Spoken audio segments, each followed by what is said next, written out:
Hey everyone, welcome to AniBreak, where we give you bite-sized news on anime, manga, and video games. We're a bit late this week, but that is due to me geeking out over the first trailer for Avengers Age of Ultron. No strings on me. Don't ask me how many times I've watched it. Starting things off, as the saying goes, new season, new Toonami lineup. With Space Dandy over and both Attack on Titan and Bleach airing their final episodes this week, Hellsing Ultimate was the jewel in the current lineup. Or at least it was. Toonami announced via their Tumblr page that they cannot air all 10 episodes of the series as previously planned. They'll be stopping at episode 8, which airs on November 8th. If you want to catch the final 2 episodes, well, it's looking like you'll have to buy the Blu-rays. It's not all bad news though, as both Dragon Ball Z Kai and Inuyasha The Final Act are slated to join the lineup very soon.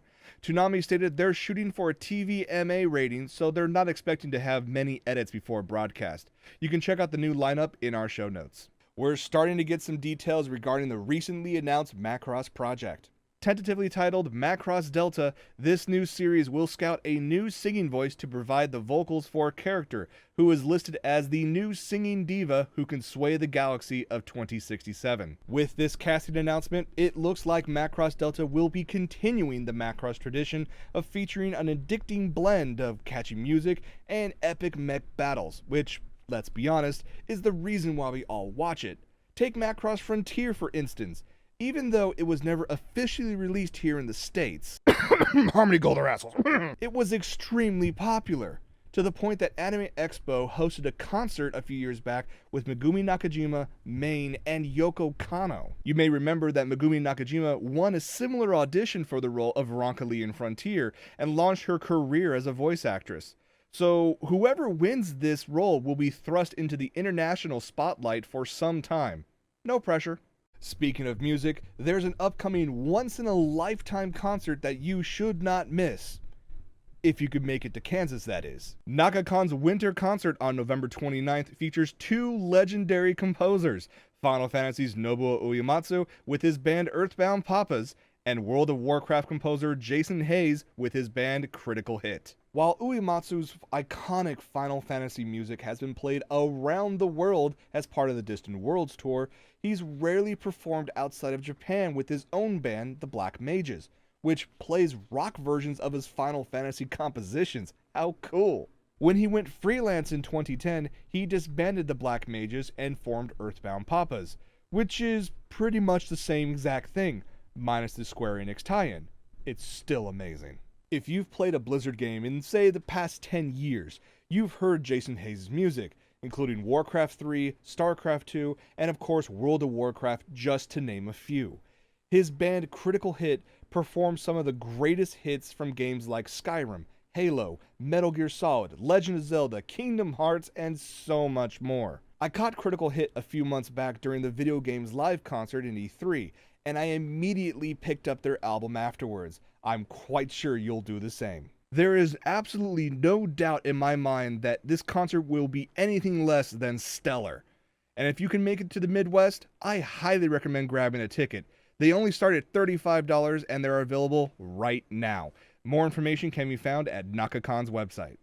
At its Final Fantasy Festival at Las Vegas this week, Square Enix announced that Final Fantasy XIV is finally getting its first expansion. Titled Heavensward, this expansion will explore the Dragonsong War with Dravinia in the Ishgard area. Along with an increased level cap to 60, previously inaccessible areas like Dravinia will be opened, along with new dungeons, raids, jobs, airships, and gear. A new playable race will also appear, but we have no information of which race. Plus, dragons, and oh, more dragons. We will be getting more updates on this expansion during the upcoming London Fan Fest. Until then, you can play World of Warcraft to reenact some of your favorite Game of Thrones moments. Nintendo unveiled an extensive list of new features for the upcoming Super Smash Bros. For the Wii U. Over 50 new features were revealed in a 35-minute video. Let's see if I can slim that down just a bit for you. 40 fighters are available from the start, with more unlockable. Plus, there are movies included for every character. Scan amiibos into your Wii U and have it join the fight as a figure player. Super Smash Bros. Will run at a full 1080p resolution. There are more stages to choose from than ever before.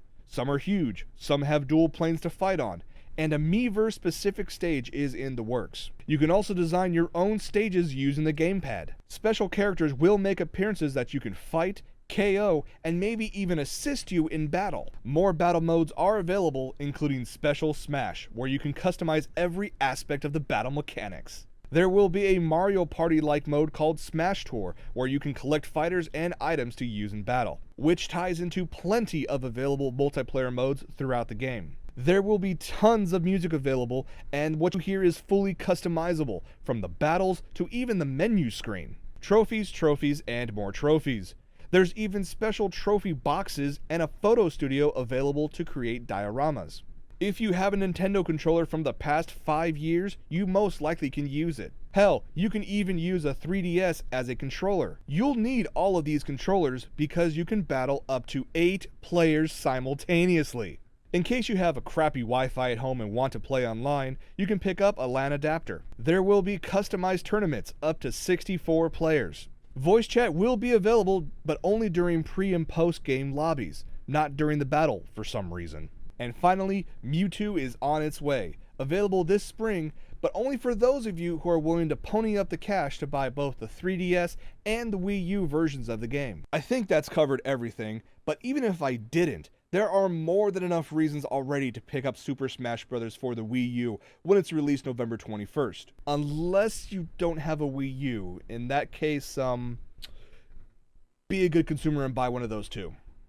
Of course, if you do have a ridiculous amount of excess income and want to prove how much of a die-hard Attack on Titan fan you are, have I found the goods for you. Character goods maker Movic announced that it's now selling a full-size replica of the 3D maneuver gear used by the Survey Corps in the series.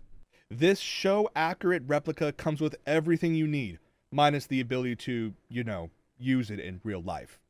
This set clocks in at well over $1,000, not even including shipping. So those who actually purchase one of these will probably tout that fact over everything else while they're showboating at the next convention. That's it for this episode of AniBreak. Hope you enjoyed it. If you have a suggestion for a topic that I should cover here on AniBreak or on From My Mother's Basement, let me know in the comments below. Thanks for watching. I'll see you next time.